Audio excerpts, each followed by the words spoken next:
시청자 여러분 안녕하십니까. 제92차 김상덕 국제경제 국가가 먼저다 방송을 하겠습니다. 오늘의 방송 제목은 상식에 어긋난 정치에 국민은 언제까지 참아야 하는가 제목으로 말씀드리겠습니다. 정치 안정이 안 되면 피해를 고스란히 서민, 국민 그리고 자영업자입니다.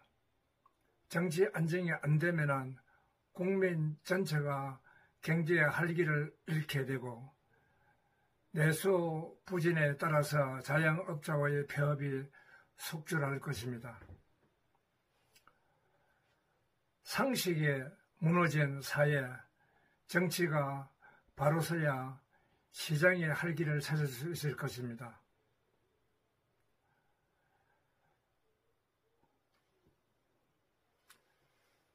독립기관이 선거관리위원회의 전자개표에서 부정이 발생하는 것으로 국민이 대통령에게 하소연하고 아우성쳤습니다.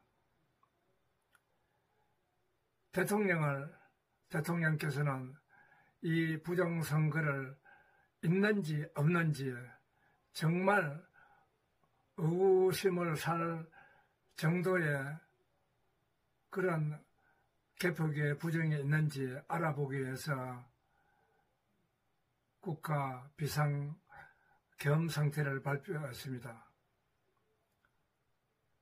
선거관리위원회는 독립기관으로서 대통령의 계엄 선포가 아니면은 조사할 수가 없었기 때문에 부득이한 사정으로 대통령께서는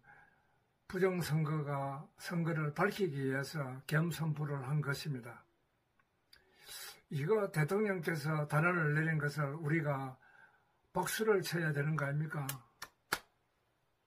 그런데 왜 대통령이 이렇게 고정을 당하는 것입니까? 22대 국회에서 쏟아진 의혹을 풀어주기 위해서 대통령께서 단언을 내린 것인데 우리는 박수를 쳐야 되는 거 아닙니까? 왜 여기에 다수 국민이 호응을 못하고 있습니까?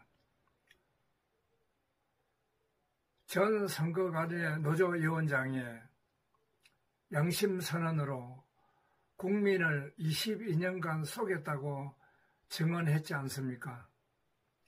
이번 계엄은 국민이 모르는 계몽 차원에서 공수처가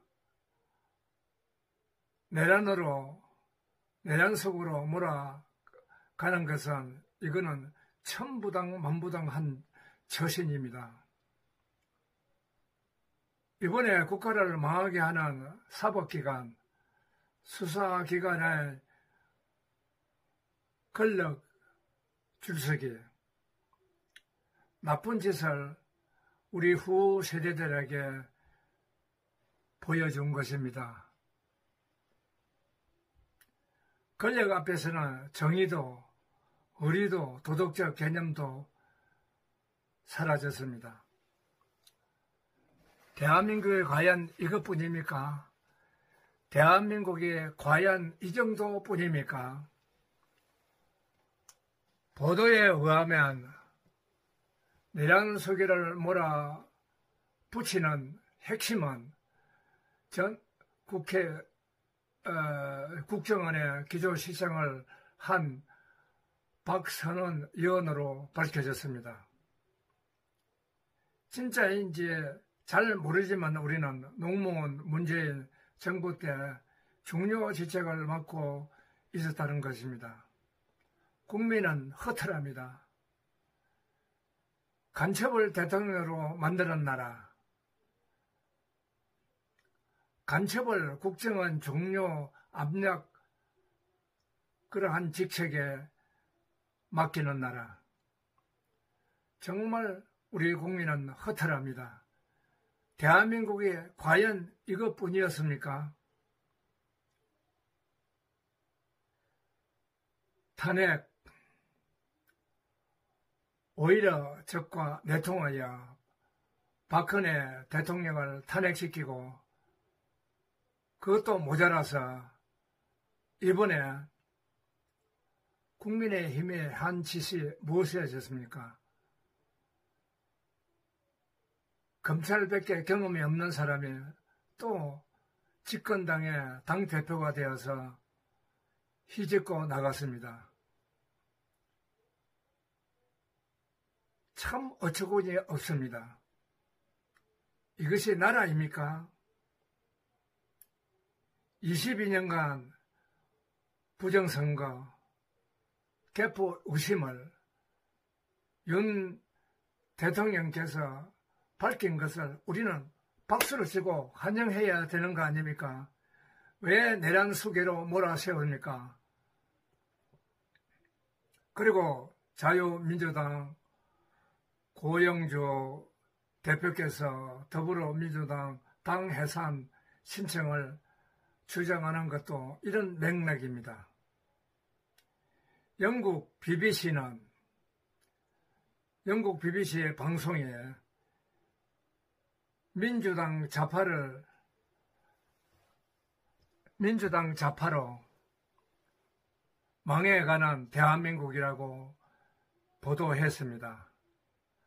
법관이 돈 50억 나라를 파탄시키고 그리고 법관들의 자아편향된 이념과 주체사상이 한국을 파탄시키고 있다고 그렇게 보도하고 있습니다. 참 부끄럽지 않습니까? 참 허탈하고 절망가지 않습니까? BB 방송의 총평에 대해서 우리는 깊이 새기면서 법관이나 수사기관이나 좀 이번에 각성하고 반성해야 될 것입니다. 누구를 위한 대통령의 구속입니까? 저는 대통령의 이러한 겸 선포가 아니었으면 우리는 또 속고 부정에 또 속았을 것입니다. 이것으로서 이번 겸 선포를 해서 우리는 부정선거가 있었다는 것을 알게 되었습니다. 국민이 방관하면 나라를 망합니다. 국민이 나라를 지킵시다. 국민이 나라를 지켰습니다. 나라를 지키는데 2030, 4050이 나서줘야 됩니다. 특히 2030 고맙습니다. 이번에 많이 2030에 우리나라가 잘못되어 가고 있다는 것을 깨달은 것 같습니다. 2030 여러분, 더 열심히 부정부패에 대해서 나서서 싸워주세요. 이것으로도 오늘 방송을 마치겠습니다. 여러분, 감사합니다.